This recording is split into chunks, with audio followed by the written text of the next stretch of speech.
আসসালামু আলাইকুম। এই হয়তো কৃষকের ঘাম ঝরানো সোনার ফসল। আর শত বাধা বিপত্তি কাটিয়ে যখন এই ফসল কৃষকের ঘরে আসে, তখনই কৃষকের মুখে ভেসে ওঠে একটা মৃদু হাসি। আর আমাদের অঞ্চলে সাধারণত এভাবেই ধান কেটে তারপরে বেঁধে নিয়ে আসা হয়, কারণ গবাদি পশু আছে, গবাদি পশুর খাবারের জন্য এই পদ্ধতিতে বিছালি করা হয়। তবে অনেক অঞ্চলে দেখা যায় যে এটা খড় পদ্ধতিতে রাখা হয়, কিন্তু আমাদের অঞ্চলে খড় যেটা নাড়া বলি আমরা, ওই পদ্ধতিতে কিন্তু করলে গরুতে খায় না, যার কারণে এভাবে গল্লা আকারে বেঁধে নিয়ে আসা হয় এবং মাড়াই করা হয়। তারপরে গরুর খাবার হিসাবে রেখে দেওয়া হয় এই বিতালি। আর এটা তো দেখছেন, এটা ধান, এটা তো আমরা খাই, এটা আর আলাদা করে বলার দরকার নেই। তো কিভাবে কি করা হয় সম্পূর্ণ ভিডিওতে আপনাদেরকে আজকে দেখাচ্ছি, আপনারা পুরো ভিডিওতে দেখতে থাকুন। আর এই পদ্ধতিতে গ্রাম বাংলায় আমি অনেক আগে থেকে দেখে আসছি যে ধান মাড়াই করা হয় মূলত এভাবে বিচুলি করার জন্য।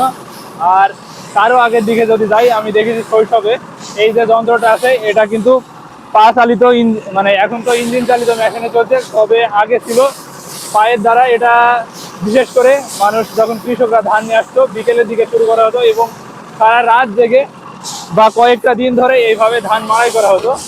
আর এখন কিন্তু অনেক আধুনিক প্রযুক্তির কারণে একবারে জমিতে থেকেই সরাসরি ধান কেটে বিছালি আলাদা করা যায়। তবে ওটার চাইতে কিন্তু এই পদ্ধতিতে করলে বিচুলিটা বড় হয়, মানে যেটা মেশিন দিয়ে কাটা হয় অনেকটা ছোট হয়, যে কারণে এইভাবে করা।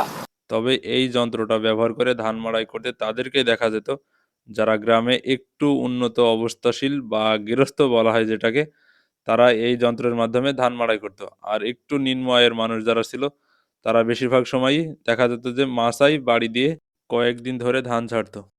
আর ধান ঝাড়া অবস্থাতেই আমি ঝাড়ার মাধ্যমে যে হুড়ো বলি অর্থাৎ খড়, এগুলোকে পরিষ্কার করে দিচ্ছিলাম। আর আমার বড় ভাই ধানগুলো টেনে একটু গুছিয়ে নিচ্ছিল।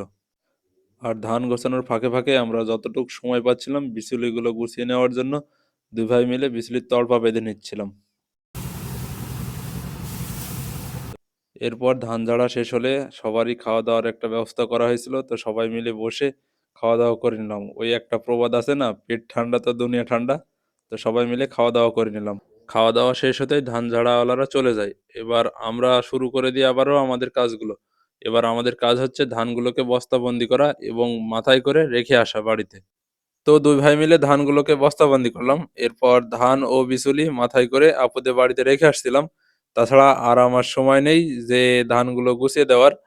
আজকেই সময় করে এসেছিলাম এবং তাই তাড়াহুড়ো করেই ধানগুলো গুছিয়ে একদম বাড়িতে উঠিয়ে দেওয়ার চেষ্টা করছিলাম। তো আলহামদুলিল্লাহ বেশ ভালো পরিমাণে ধান ও ধানের বিচুলি হয়েছে এবং সেগুলো আমরা বেশ ভালোভাবেই ঘরে উঠাতে পেরেছি, যার জন্য আল্লাহ তাআলার শুকরিয়া আদায় করছি। আর এবার যে ধানগুলো দেখছেন, এই ধানগুলো হচ্ছে ধান ঝাড়ার সময় ধানের খড় বা হুড়োর মধ্যে চলে আসা ধান, যেগুলো আমি কুলোর মাধ্যমে উড়িয়ে ধান থেকে ধানের চিটা আলাদা করে দিচ্ছিলাম। ধান সব মেড়ি একদম কমপ্লিট করা হয়ে গেছে। এবার যে বিচুলিগুলো আছে এই বিচুলিগুলো ছাদে উঠে দিয়ে যাচ্ছি। আর পরবর্তীতে আপুরা এগুলো ছাদের উপরে পালা দেবে, যার কারণে ছাদে উঠাচ্ছি। তো আজকের ভিডিও এখানে শেষ। সবাইকে জানাই আল্লাহ হাফেজ, সবাই সুস্থ থাকবেন, ভালো থাকবেন।